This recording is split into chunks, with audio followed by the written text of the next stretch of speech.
Good morning. Good morning. We are in James chapter 3 this morning. Before we get into that chapter, I just want to review just a little bit. Last week I pointed out that James picks up in chapter 2, he picked up from chapter 1, verses 9 through 13, about showing partiality. I have the wrong paper. About the rich and the poor. That's what we talked about in chapter 2. I'll get my brain on just a second. Well, that could be considered partiality, really. Yeah, yes, that is what he talks about in chapter 2.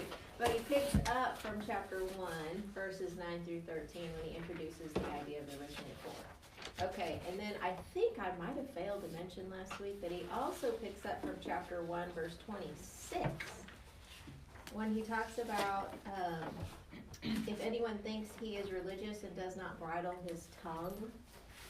All right, remember that?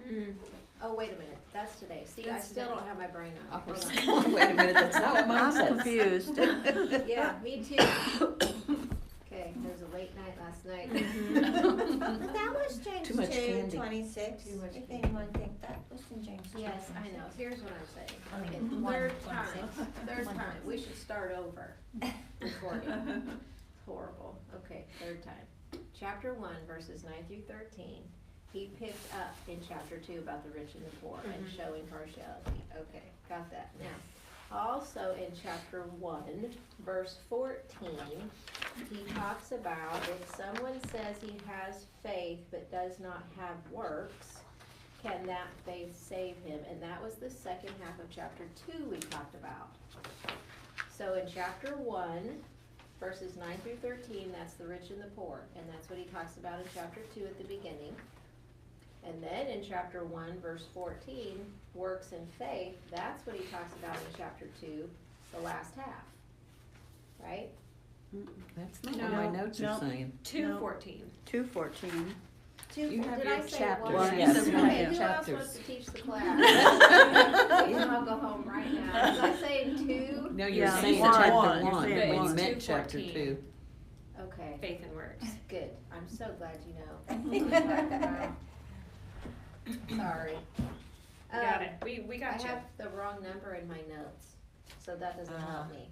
Okay, but you understand where we're coming Yeah. from, okay. Now in chapter 3, he Here we picks go. up from chapter 1, verse 26. If anyone doesn't bridle his tongue, okay, that's right, okay. Okay. He deceives his heart and this person's religion is vain. So, he picks up with the tongue in chapter 3. That was fucking, edit all that out, that was horrible. That makes the rest of us feel better. Does it? Well, you taught us well the first time. How about that? Okay. It was a test. Yeah. Failed it. We just didn't know. No, it was a test Oh, for us. just for you, Yeah, we yeah. passed. You did it all We intentionally, passed. We're right? paying attention. Okay, so chapter 3 divides pretty evenly. It's into 2 main sections. Chapter 3 verses 1 through 12 talks about the tongue, and then verse 13 and following is about wisdom, basically. So let's start. Let's try. Okay, chapter 3, verse 1. He says here, not many of you should become teachers. This is why, people, this is why I'm doing it. This is all just, I'm putting it on so that everybody realizes how difficult it is to teach. Not many of you should become teachers because you know that we who teach will be judged with greater strictness. So, a stricter judgment awaits those who teach. The strictness there, that word, you will be judged, so all of those words we talked about from chapter 2, we put the word up here, diakrino, remember that, so all the strictness comes from that, it's a derivative of that, so he's just still bringing that idea over, so that's how the flow goes, I guess, if you're like, well, I don't know how chapter 2 and chapter 3 go together, well, he's connecting it with that word in the Greek there, greater strictness, so why does a stricter judgment await those who teach? Well, it's because of how easy it is to stumble in your speech. To control the tongue is to control the whole body. That's what he says in verse 2. Because that's how horses are controlled. That's verse 3. Verse 4, that's how ships are controlled. So we have a lot of word pictures here. James, of course, draws a lot for us, and he's drawing several word pictures here. So comparatively speaking, the bit in a horse's mouth and the rudder of a ship are very small. The Greek word there is mikros, M-I-K-R-O-S. That's where we get our word micro. The bit and the rudder are very small in size compared to the bodies that they are controlling. All right, and likewise, the tongue is a very small part of the body that it controls, yet it boasts great things, right? That's verse 5. Great, I thought this was interesting. The Greek word for great there is megas, which is where we get our word mega. It boasts great things, and it has the potential to kindle a forest fire. Verse 5 says that it is a small member, and it is likened to a small fire. You would think that those two words, small and small, were the same in the Greek, but they're not. The first small is mikros, we mentioned that. And then the second word small is oligos, O-L-I-G-O-S, and actually means puny, as opposed to tiny or. Okay, so verse 6, James says that the tongue is a couple of things. It's a fire, and it's a world of unrighteousness. And he explains what he means here. It's a fire and it's a world of unrighteousness because it has the potential to stain the whole body, to stain, defile, or spot. This is the same word that he used in chapter 1, verse 27 about, did I put 27? Oh yeah, that is it, 27. About keeping oneself unstained from the world. That's the same word. So it has the potential to stain the whole body, and it can set your whole life on fire, basically. And it is ignited or set on fire by hell. I took a moment to study the word there. There's a lot of confusion regarding that word in the New Testament. The word actually in the Greek is from the Hebrew for Gehenna. You all have heard of that word, Gehenna. It is a compound word in the Hebrew, actually, that means Valley of Hinnom, is what it means. It's first mentioned in Joshua 15. It helps describe the borders of Judah and their territory because it's in Jerusalem. It's a valley near Jerusalem, and so it's first described there in Joshua 15. But later, in 2 Chronicles 28, under the reign of evil King Ahaz, it's mentioned again. This is where Ahaz offered his children as sacrifices in the valley of Hinnom. And then King Manasseh, evil King Manasseh, also did that, followed suit in 2 Chronicles 33. There's a couple of verses in Jeremiah that I think are really interesting about this place in that time. Jeremiah 7, verses 30 and 31 says here, this is what God says, "The children of Judah have done evil in my sight. They have set their abominations in the house which is called by my name to pollute it, and they have built the high places of Tophet, which is in the valley of the son of Hinnom, to burn their sons and their daughters in the fire, which I did not command, nor did it come from my heart." Okay, so God, of course, recognizes how evil his people have become in sacrificing their own children in the valley of Hinnom, in Gehenna. And then in Jeremiah 19, verses 4 through 6, he says here again, "Because they have forsaken," this is the judgment, "because they have forsaken me and made this an alien place, because they have burned incense in it to other gods whom neither they, their fathers, nor the kings of Judah have known, and have filled the place with the blood of the innocents. And then in parentheses he says, they have also built the high places of Baal to burn their sons with fire for burnt offerings to Baal, which I did not command or speak, nor did it come into my mind. Therefore, behold, the days are coming, says the Lord, that this place will no longer be called Tophet or the Valley of Hinnom, but the Valley of Slaughter. So it was a really bad place during the time of Israel. Evil things were done there. Ugly, evil things were done there. In Jesus' day, it was basically the town dump. It's where all the trash went. It's just where everything that was discarded went there. Carcasses, corpse, anything could have went. So it was smelly and stinky and nasty. It was just a defiled place.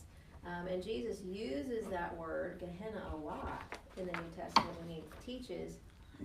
And many times it's translated in our New Testaments as hell, but he's actually referencing all of this that we just read about. You know, going back to Israel and the abominations that they did there, and then of course in this current day, when Jesus lived, how stinky and smelly and gross the place was. And so Jesus, of course, uses that word a lot as a symbol for the final place of the evil, right? The ungodly, a place of filth, unpleasantness, a place where God is not. So that's the basic idea there. And this is how James says here, our tongues are ignited by this hell, by this place of slaughter, filth, and evil. That's not very pleasant, is it? Mm-hmm. Yeah. So verses 7 and 8, he says here, the tongue cannot be tamed. It is a restless evil. This word restless is the same word as unstable. In chapter 1, verse 8, do you remember he says, he is a double-minded man, unstable in all his ways. So that's the same word James picks up here. The tongue is untamable. It is a restless evil, and it is full of deadly poison. And how is it so evil? Well, verses 9 through 12 explain that, because we use it to bless God, and at the same time we use it to curse our fellow man. And he says, of course, that shouldn't be so. Let's see here. He says, he goes on to say that our tongues shouldn't be both, it can't be, how does he put it? Verse 11, does a spring pour forth from the same opening both fresh and salt water? The Greek word for fresh means sweet, and the Greek word for salt there means bitter. So should your tongue pour forth both sweet and bitter water? No, it's contradictory. And it's contradictory again when he brings up the idea, the picture of the fig tree and the olive tree. Fig tree can't bear olives, and a grapevine can't bear figs. A salt pond can't yield fresh water, and so we see the word pictures here that he's drawing for us. Our tongue shouldn't be contradictory, and it's a hard thing to tame because of that. So anybody have any comments about the tongue so far? I think you can say tongue, use the, not just as, and visualize, just the body part. I think when they're saying tongues, they're speaking of words. Oh, yeah. So it's what you say, it's not just like your tongue. Mm-hmm. No, right, yeah. So he could have used something other than that, but I guess in those days they That's say what I that's the mean. tongue. Yeah, the words and languages that come out of your mouth, yeah, so, yeah. Of course, he draws a picture about how that little thing in there is like a little bit or a rudder, but the point is that it's hard to tame it, to control the words that are coming out of your mouth, and that we have to be careful to not speak bitterly and sweetly at the same time. I mean, that one, we can't, it's hypocritical, and it's a whole lot of things that are bad, but, It's so difficult for me. Oh, you're, well, yeah. I don't know that's Oh, easy I for don't know, anybody. yeah. James Well- is saying it's hard for everybody. It's like Oh, one of the yeah. hardest things I struggle with, because generally if it's here, it's just already coming out. And And you can't catch it I quick don't enough. want And that's And that's what I was gonna say, it's what we have to constantly it's up here. put up here, Yeah. constantly, yeah. And then sometimes you say things and people are like, yeah, but that wasn't what I was trying to say. Yeah. You Well, know, it's and not people always, mistake what you you're know, like, saying. I'm not out there just, even just, for instance, using as an example, coming here and saying, get out of my way. I didn't need to even say it. I just didn't even need to say it. Do you know what I mean? Like, especially when you've got that one in the back and she's like, who are you talking to? You know, and what are you saying? And, you know, the person in front of me, I'm not saying anything necessarily bad, but I'm also not saying anything good either. And so if you can't say anything good, don't say anything at all. You know, that whole saying, even that stuff. And we You know, have to be careful, even if we're saying something nice, how we say it. Oh. I'm 'Cause queen I of that mean, too. you're Bless just your mad. heart. Yeah. Bless your heart. Or wasn't that pie just so good? Mm. You know, like, Nope. just, Or sometimes it's not your words, it's your face. that's really my Gives it biggest all problem. away. Seth always tells me, fix your face. I'm like, oh. There's Nancy. Yeah, I have that problem too. People think, you know, but she's mean. And I'm like, this is my face. I'm not looking at it. How do you This fix is it, my right? face. But yeah, it's hard. It's The a other hard thing. struggle is what's on what you type out in your text and what you mean, Oh, Yeah, that's a- what you're mistaken a saying, and lot. how those can be misinterpreted all the That time. is the Yeah, worst. But yeah, it's I've been in big it's a trouble over struggle. that. It's a struggle. But So bad. having a little one will humble you a little bit with that. Oh, yeah, Helps to curb. It does. Completely what you say mistake it. with it. There's so many times where I'm Sometimes you like, just gotta say, look, oh. let's just drop it. Exactly. Go on That from wasn't here. what I was Say doing, that. I'm so sorry. Very good. We're gonna talk more about that at the end of class, but let's move on. Okay. So, the second half of this chapter is really about wisdom. Wisdom. What is wisdom? Well, the word, he picks up from chapter 1, verse 5. If any of you lacks wisdom, so he's bringing that up here again. The word wisdom is actually the word in the Greek Sophia. In case you didn't know that. Yeah, we have a little Sophia in the congregation, don't we? The word itself is Sophia. A lifelong study could be done alone on the subject of wisdom, and you still wouldn't complete it. Nope, you still would never, it would never be mastered. Wisdom, the best definition I've ever heard of it is really pretty easy actually. It's often defined as the ability to live life skillfully. Interesting. Wisdom. Because it's all about application. Mhm. It's not knowledge of just knowing facts. It's how you live your life. So it's the ability to live life skillfully. The book of Proverbs is the epitome of wisdom, really. Or of wisdom literature, I guess. I have several verses here from Proverbs. You can just jot them down real quickly if you want to look at them later. But the book of Proverbs teaches us that wisdom is the principal or chief thing. Therefore, it says, get wisdom. That's Proverbs 4:7. Proverbs 9:10 teaches us that the fear of the Lord is the beginning of wisdom. So God says, get it, and here's how you start. Fear me. The book of Proverbs also teaches us the value of wisdom. Proverbs 3:14 says basically that the return on your investment with wisdom is better and far exceeds gold and silver. Proverbs 3:15 says that wisdom is more precious than rubies.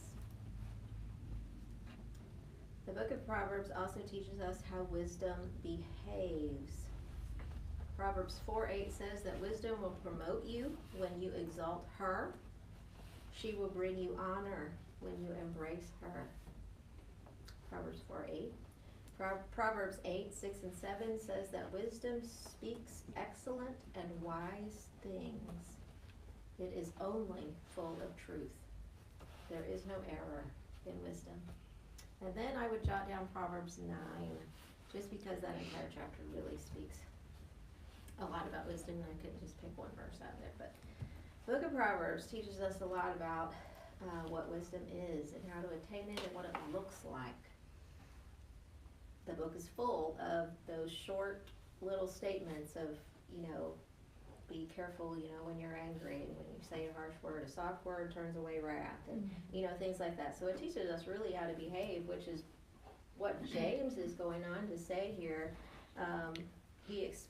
James, helps us to understand how wisdom looks then in our lives. How is it evident in our lives? And this is what he says. There's two parts here. There's wisdom that's from above, and then there's wisdom that's not. Wisdom that's earthly, he calls it. So that's what we'll talk about. This chapter was very short, by the way, so this class should be very short. So we're going to talk about the wisdom that is from above first, and then we're going to talk about the wisdom that is earthly, as James calls it. So first, verse 13, he says, "Who is wise and understanding among you? By his good conduct, let him show his works in the meekness of wisdom." Okay, so our wisdom is evident in our lives through our works when our faith is active, right? When it is working, and we do all of this in humility. The word meekness there is the same as in chapter 1, verse 21, that says, "Therefore receive with meekness the implanted word." This means humility. So when we practice humility, as our faith is working, then that exhibits wisdom. Verse 15, he says this wisdom is from above. Verse 17, he begins to explain it a little more clearly. The wisdom that is from above is first pure. That just means it's clean, innocent, just as you would suspect the word to mean. Then it's peaceable. It is a peacemaker and a promoter of peace. It is gentle. That word just means mild or even patient. It is open to reason. That Greek word actually means compliant. Good for persuasion. Or this one, easy to be entreated. You're receptive. You're not of the disposition where you're unapproachable. Does that make sense? Okay, so wisdom is open to reason. It is approachable, compliant, ready to be persuaded. It's not hard-headed, I guess would be another way to put it. All right, next he says here it is full of mercy. This word mercy is the same as 2:13, where he says, "Judgment is without mercy to one who has shown no mercy." It's compassion. We talked about that last week. So the word there, mercy, it's full of compassion, and it's full of good fruits. The next two words are very, very interesting. He uses the same word that we put up here, diakrino. Remember we wrote that last week? Okay, so that krito is in these two words. So impartial, that Greek word means basically without partiality. It's the same word used in chapter 2, verse 4. That's, I think, where we first introduced the idea of diakrino there. Have you not then made distinctions, James said in chapter 2, verse 4. It's the same word here in chapter 3. But our translation says impartial. This wisdom that's from above is impartial. That means it is without partiality. And then again, the Greek word is seen in sincere. This means that it is without hypocrisy. It's undisguised. It's unfeigned. So it's not fake. It's just what it is, but it's not hypocritical. So it's not hiding behind something, it's without hypocrisy. Impartial and sincere. Let's see here. So, the wisdom from above is both without partiality and without hypocrisy. That's what those two words mean. And he sums it up here, and a harvest of righteousness is sown in peace by those who make peace. Harvest is the same word as fruit, or fruits in verse 17. Same word. And then righteousness here is in contradistinction to verse 6, where he introduces the idea of the tongue as a fire, a world of unrighteousness. That's just the negative aspect of it, but he picks it back up and says in verse 18, here's what righteousness looks like. Here's what a harvest of righteousness looks like. It comes from wisdom that is from above. All right, now it's opposite. That's verse 14. Its opposite is not from above. He begins to explain it. This is what wisdom that's not from above looks like. It's full of bitter jealousy. If you're interested, bitter, the word bitter is the same word as in verse 11, where it says salt in our version, salt water. It's the same.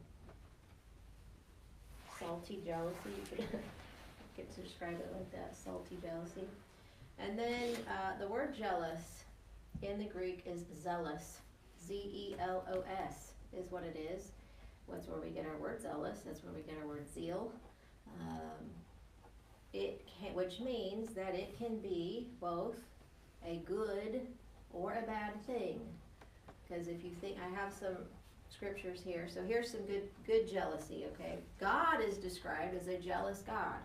So we know that that can't be bad, right? That's Exodus 34:14, Deuteronomy 4:24. God is a jealous God.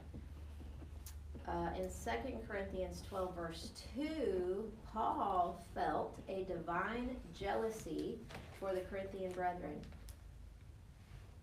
He was jealous for them. In 2 Corinthians 9:2, Paul actually encourages the Macedonians and admonishes them for their zeal in stirring up their fellow Christians to be better givers. So he admonishes their zeal. That's the word used there. Let's see.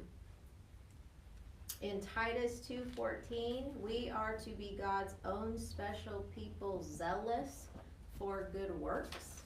So there it is in its good context. It's the same word here as in James. Paul said in Galatians 4:18 that it is good to be zealous in a good thing always. So you do definitely have to take the context of the verse where the word is to know whether or not it is good or it is bad. And here are some examples of where it's bad. Galatians 5:20, it is a work of the flesh. It's listed there, jealousy. In 1 Corinthians 3:3, Paul rebuked the Corinthians there for harboring jealousy and strife. So that wasn't good. Paul said in Romans 13:13, let us walk properly as in the daytime, not in orgies and drunkenness, not in sexual immorality and sensuality, and not in quarreling and jealousy. So there it's bad. An example of that is Acts 5:17 and 18. The high priest and those who were with him were filled with jealousy and arrested the apostles. There's an example. So we see it can be either good or bad, and we definitely have to take into context what's going on and what's surrounding the verse to know whether or not it's good. So it's not necessarily bad to be jealous. I know Clint's preached this, a husband has every right to be jealous for his wife. God is very jealous for his people. We should have zeal. That is, it comes from a Greek word that actually means to warm or to heat. So it's a fire burning up under you, right? God is even described as a consuming fire in Hebrews, right? So he's a jealous God. A husband has every right. You have a right for that, to be that way with your husband, for your children. You have a fire that burns within you, but you also have to be careful that it doesn't become a bitter jealousy, as James says here, doesn't become salty. In other words, we have to be very careful of that. Okay, the next word he says is, but if you have bitter jealousy and selfish ambition, this word, let's see, what do I have here? I don't know what I put there, but anyway, it means just to be contentious, or full of strife, really. So don't have that in your heart, to be contentious. I think, let me check. Yeah, he uses it again in verse 16. You see that? Where jealousy and selfish ambition, that's the same word. Verse 14 and verse 16. Selfish ambition. Where those things exist, there will be disorder. And every vile practice, disorder is what it is. It's commotion, confusion, tumult. It is out of order, or not out of order, disorderly, I guess, chaotic. And there will be every vile practice or every evil practice. And if you think about it, this really is the very epitome of Gehenna, right? Isn't it? If you think about it, disorder, wicked, evil, commotion, confusion. It's very picturesque of Gehenna. But anyway, pride, verse 14. Let me go back over there. He says, do not boast. So this earthly wisdom is prideful. You have to be careful of that. The word is actually found in chapter 2. It's kind of odd occasion, but in chapter 2, verse 13, he says at the end of that verse, mercy triumphs over judgment. The word triumphs is the same word as boast here, which is kind of odd. It means to exult over, to glory over, or to rejoice over. It was in a good context there in chapter 2, verse 13. And that mercy triumphs over judgment, but here it's not. This earthly wisdom boasts or exalts over something else or someone else, and that is not good. So we have to be careful of that. We have to be careful not to boast to the injury of someone else or something else. Gotta be careful of that. It's deceitful. He says here, if you do not boast and do not be false to the truth. That's deceitful. I don't really have much else on that. And finally, he sums it up in verse 15. This is not the wisdom that comes from above, but this is earthly. So he says first, that just means worldly. Means natural. Oh, maybe that's not it. Yeah. It's unspiritual. It's natural, it's sensual, it's not from above. It's just another way to put it. And it's demonic. Demon-like or devilish. Comes from an unholy, ugly, evil place. That kind of wisdom, which really isn't wisdom at all, right? Mm-hmm. So to sum up, James shows us that an active living faith exhibits basically a controlled tongue and works that are dominated by wisdom from above, right? It's being able to live life skillfully. Sometimes it's the difference between knowing what is good to do and what is better to do than the good thing, and then what is actually best to do. That is better than the better thing and better than the good thing, right? It's being able to distinguish between those things. It's good to be busy about good things, but sometimes we could be better. There could be better things that we could be doing, or there could be the best things that we should be doing. And wisdom plays a big part in that. So the practical homework for this week, there's always that. Okay, how does this apply to me? Well, it's pretty obvious. That I wrote in my notes, this may be the hardest homework of this whole class. Controlling your tongue. Right now, it's easy because we're among one another, we love one another, and we're being recorded. So, really careful. That's never stopped me. But you know how it is once you're with your husband or your children, or you're behind a slow car in traffic, or somebody cuts you off in traffic, or it's the cashier, or it's your neighbor, or it's the telemarketer for the 10th time on the telephone. It's really hard. But you will be afforded 1,000,001 opportunities today alone, just today, to practice controlling your tongue, and not to speak it tomorrow or the next week. So the homework really is just this. And there's no one else can gauge it except you. This is all up to you. Try for one day. I mean, you could even just start, days all, not even off half over, but I mean, we're already starting the day late. Try for one day or do it tomorrow, but sometime this week to really think before you speak. James 1:19 says to be quick to hear, slow to speak, slow to wrath. Yeah. So really try to take stock. And this is really, I said one day, and some may be thinking, well, one day, but shouldn't we be doing that? Yeah, we should be doing that our whole lives, but just try one. One day, because that's really gonna be hard. Yeah, I probably won't. That's Open really my mouth. whole day. Whole day. Duct tape on it. I was thinking I've got one of these here. Through dinner, when you're with your family, or make it like when you're at the grocery store and you're in the line Oh, and that's you know the you're hardest. getting ready to be, or you're driving. This is the time I'm gonna really try to control my tongue. Maybe not the whole day, but a moment. You know what I'm saying? An occasion like that Small that you victories. know is really has the So- potential to really push your buttons. And So like today, several times, today I was on the phone with a customer service agent and I said, you are really frustrating me. Is that bad? I mean, I'm just telling them, hey, you're really frustrating me. Okay, sometimes, I'm not, I I just don't know. am not good at judging what, I don't know the occasion. Here's one way to think about it. Is there something I could have said that would have been better? okay, that's a good, Always.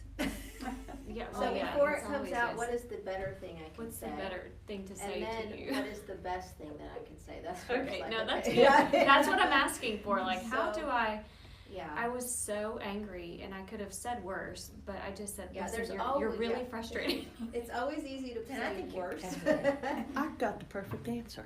Okay, what is it? That you think of it in terms of, instead of saying what you are doing is causing this, I you am say, feeling I frustrated. am feeling Okay. this. Yeah, That's so true. and those That are could be little better, tips a that I better thing need. to say. Yes. It's super difficult when you come from a family that has never controlled their tongue, and I wonder if it's a learned thing I think for so. me. I think it's a Literally, the human thing. zero filter. It's a human thing. Because then I meet other people like, They're I just- would never hear things Like out Barbara. of Denise that I say. You know, I was thinking the same thing, and I've said Do you that know what I before. mean? I wanna be more like Denise. I Oh, do no, you too. don't, because you guys see me in a controlled setting. Oh.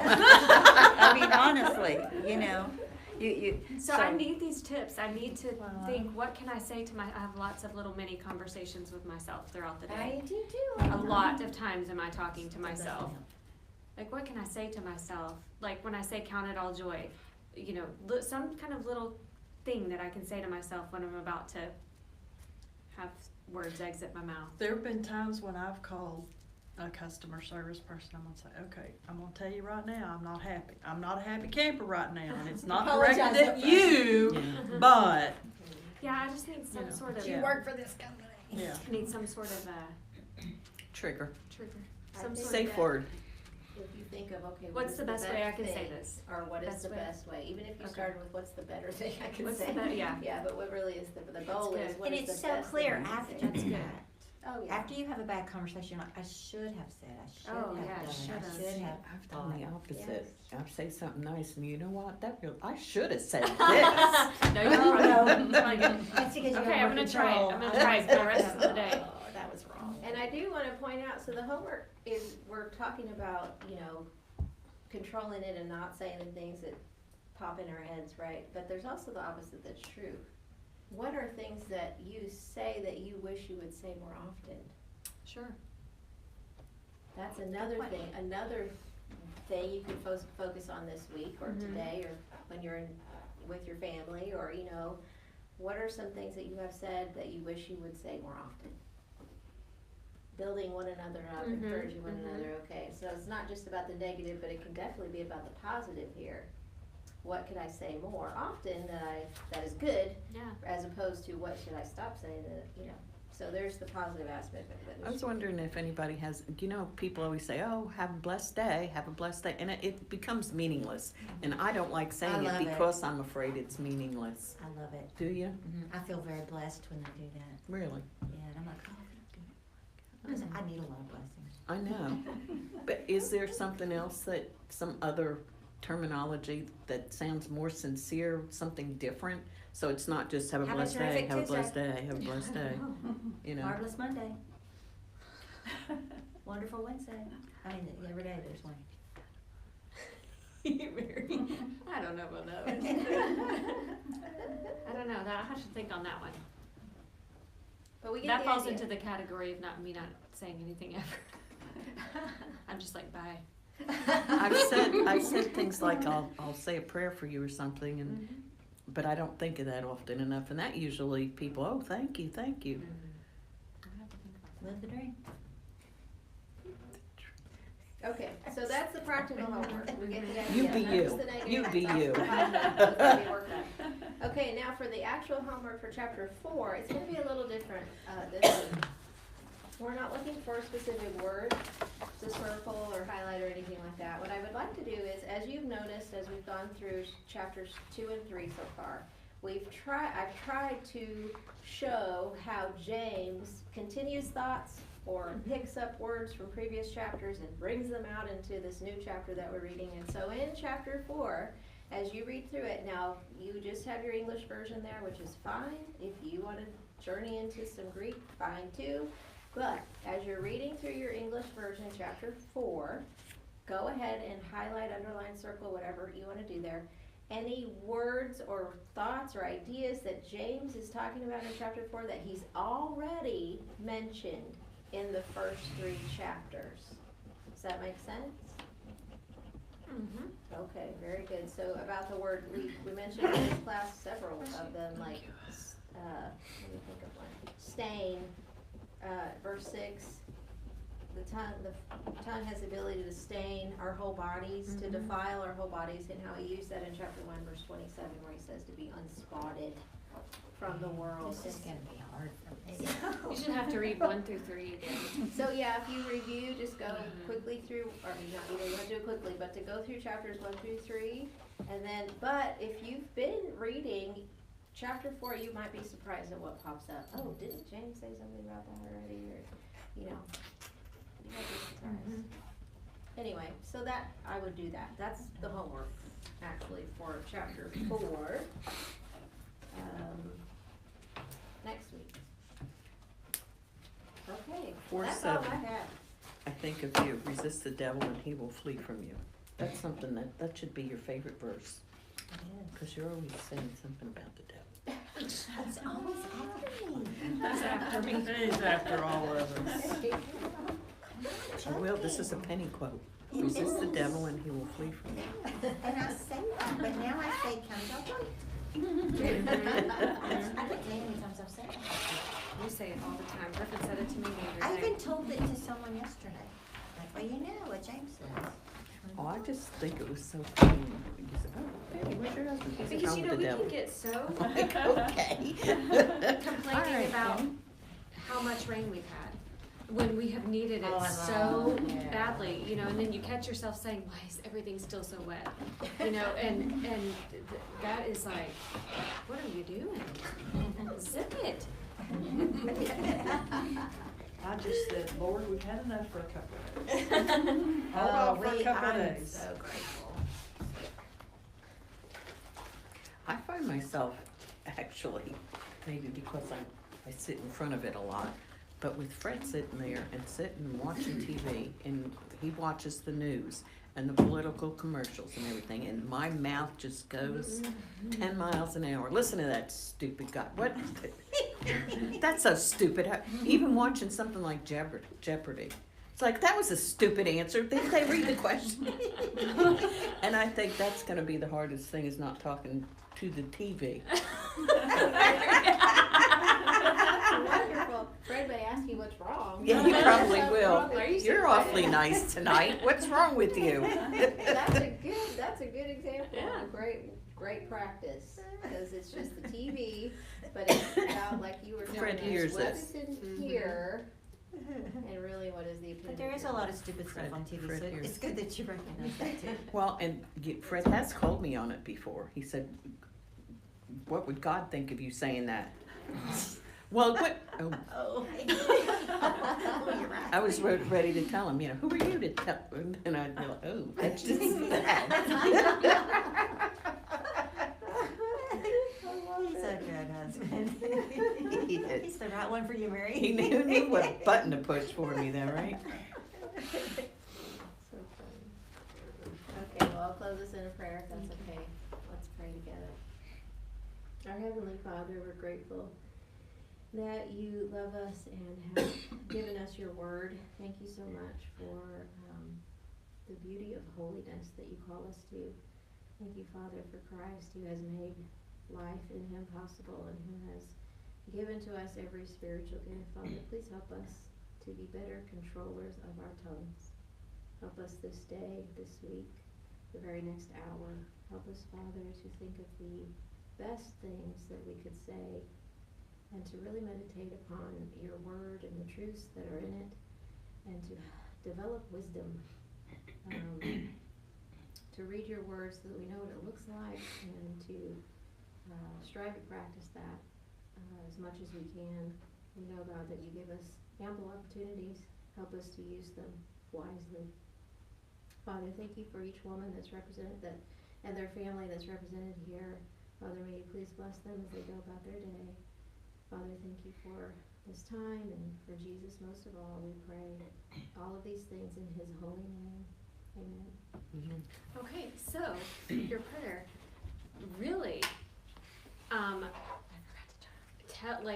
telling myself a phrase like, what's the best thing you can say here is developing a skill, developing wisdom on how to control my tongue. Yep. So that's what I'm doing. Yes, the more you do it,